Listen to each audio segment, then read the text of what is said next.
Welcome to the hidden science of deception. Today we are learning how to spot a pathological liar instantly. Human beings lie every day. We lie to avoid hurting feelings, we lie to get out of awkward situations, and we lie to protect our egos. But a pathological liar is different. They do not lie for convenience, they lie for control. They twist reality to create a psychological labyrinth where you are always lost, and they are always in charge. Here is exactly how to catch them. Let us start with the concept of baseline behavior. You cannot tell if someone is lying unless you know exactly how they act when they are telling the truth. Before you ask a difficult question, you must ask 3 simple, completely non-threatening questions that you already know the answer to. Where did you grow up? What kind of car do you drive? What did you have for lunch? Watch their baseline.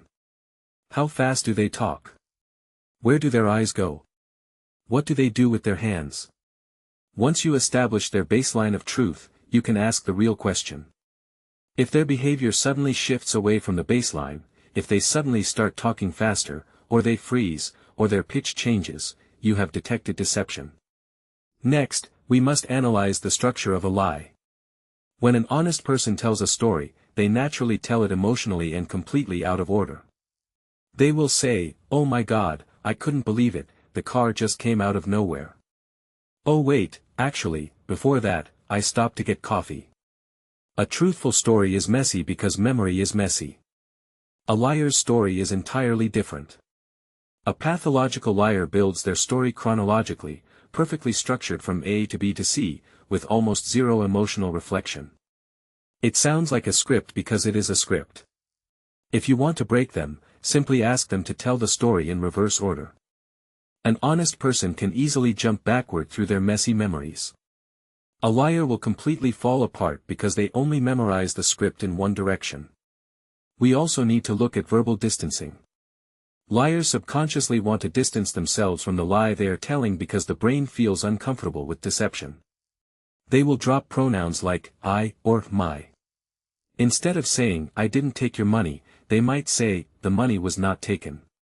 They will also use distancing language toward people. Remember when Bill Clinton famously said, "I did not have sexual relations with that woman"?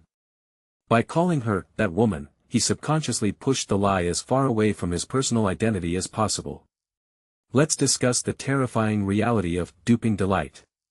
Pathological liars and psychopaths do not feel guilt when they lie. In fact, they feel a massive surge of dopamine because they believe they are outsmarting you. Duping delight is an involuntary micro-expression where a liar will flash an incredibly brief, asymmetrical smirk right after telling a massive lie. They literally cannot contain the joy of manipulating you. If you are having a serious confrontation and you see a tiny, fleeting smile cross their face when they deny an accusation, they are absolutely lying to you, and they are enjoying it. Another huge red flag is over-explaining. When a normal person tells the truth, they give you the basic facts because the truth doesn't need to be defended unless it is challenged. A pathological liar feels the intense need to convince you. They will volunteer massive amounts of unnecessary detail to make the lie sound legitimate. If you ask someone why they were late, and they say, "Traffic was bad," they are probably telling the truth. If they say, "Traffic was insane, there was this massive red truck that completely blocked the intersection for 20 minutes, and then this police officer came out of nowhere," the extreme level of unprompted detail is a desperate attempt to build a fake reality. Finally, we must understand the concept of the attack as defense mechanism. If you catch a pathological